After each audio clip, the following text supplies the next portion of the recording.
Hey guys, and I'm so excited because this is basically the real first video of my Road to Entrepreneurship series. Today I'm just sharing the top 10 things I learned last week as I started doing some research, because I think number one was drowning out the voices, which you heard last video. Because I think the first thing before you start anything is knowing that there's gonna be people that tell you you're being dumb and that you shouldn't do it, and you have to drown out those voices.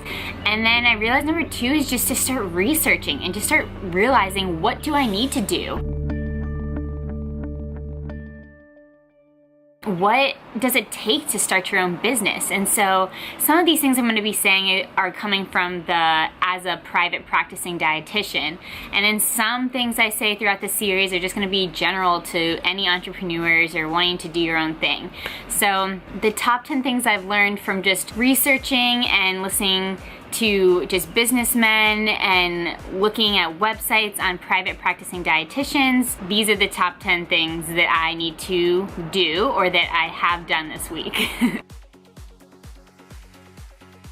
So the first one that I should have done a long time ago, so I almost shouldn't admit that I need to do this, but I just did it last week. Get professional liability insurance. I've always had people sign waivers as I've worked with them in the past, but I realized that especially as a private practicing dietitian, I need professional liability insurance. So I just registered for that and got that last week. Number two, this is for more dietitians and stuff, but you have to figure out, okay, so where are you gonna do it? Are you gonna rent a space? Are you gonna work in a gym? Are you gonna do it strictly online? And so for me, I'm kind of doing both the online thing worldwide, but I'm also working with Titus Sports Academy in Tallahassee, and I'm going to be doing in-person, one-on-one kind of consultations with either their clientele or people that I just wanna bring in. They're just letting me do whatever I want and giving me my space for free, so that's really cool. So you have to figure out what space you're gonna be using. Number three was a question of, do I want to register as an LLC? After some research, I don't think I'm going to do that right now, but it will be beneficial in the future, so I'm probably going to keep that in the back of my mind. Number four, one of the biggest things I've seen across the board is having a good website and then having social media and being on social media with your business. And so thankfully, because of having a blog and being a blogger since 2013, I have all of that stuff going already. I created my new website, SarahGraceSpan.com. If you guys haven't seen that, with all my services and everything. And then also social media, I've started opening up my personal Instagram, Sarah Grace Span, because I'm going to start sharing more of my life journey on there.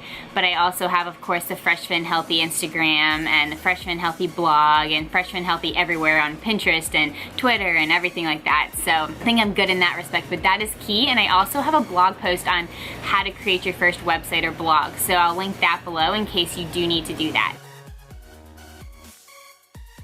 Okay, so number five was having a financial and budget sheet, like spreadsheet. So this is something I've been really bad about in the past, and I'm not a business or finance major, so I really don't understand a lot of that stuff, but I do know it's key to keep track of all of it, and keep track of your expenses, keep track of your income, keep track of what your net income is. And so I'm starting to do that and put that all together in a spreadsheet, Excel sheet, and have it all pretty. Haven't really done that yet, but it's in the process. But there are a lot of like templates online that you can just download and use. Number six, another thing for kind of just private practicing dietitians, but also maybe for you. As a dietitian and not just a nutritionist or health coach, I am allowed to take insurance from people. But that opens a whole nother can of worms of just dealing with insurance companies and stuff, and I don't think I'm ready for that yet. So after kind of thinking about it, I'm just not taking insurance right now for at least the first year as I figure it all out and get everything else running, and then maybe I'll open up to that, but I'm not sure I will. Next is having just like handouts and paperwork ready. So I have thankfully worked as a nutritionist and sports nutritionist with Titus Sports Academy for the last year now.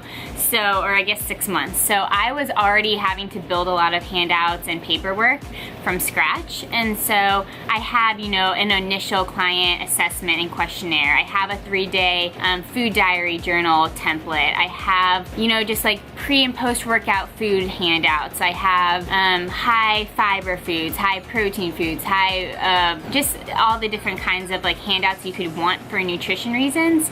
And then I have, you know, some assessments and questionnaires for initial clients and bi-weekly check-ins and stuff like that that I've already built. But you should definitely have that if you're doing any kind of consulting.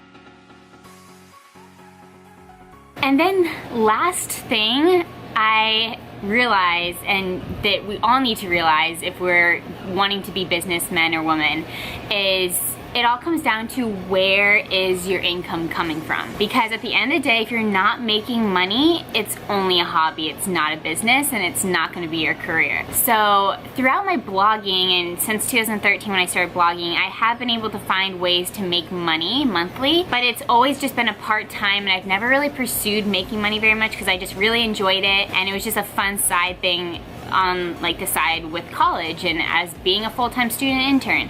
But now it's like, oh, I'm trying to make this my career, I need to make an income and I need to make enough income. So ways that I'm already having income just as a blogger and not even offering my consulting services, I do work with some clients already, but that's going to be more of a majority part of my income as I look into the future. But right now, a lot of my income is coming from working with brands, you know, one-time posts, one-time videos, things like that. And then also long-term partnerships are key to secure. If you have any kind of social media following, I only decided to work with 2 companies long-term for 2017 because of, you know, really wanting to give my time and energy to them and not wanting to take on too much, as I was still going to be a full-time intern and full-time student for the first 6 months of it. And it was the best decision of my life, and that secured like 12 to 15 grand right off the back for 2017. So that was nice to like already have that set and know that that is gonna be part of my 2017 income, and then work from there with one-time partnerships and stuff with different companies. Like you saw me take over the date company's Instagram for the day and stuff like that. Little things like that that I do monthly also bring in another like 1 to 2 grand a month.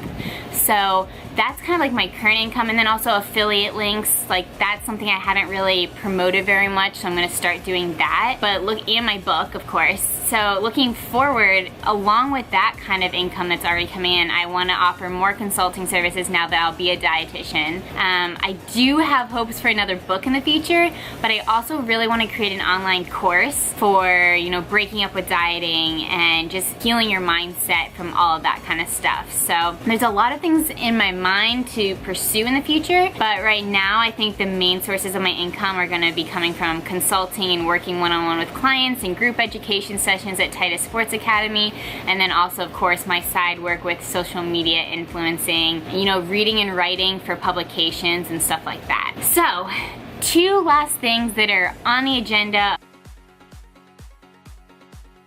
Do I need to register my business? That's something I read online from one person's blog, and I need to figure out if I need to do that.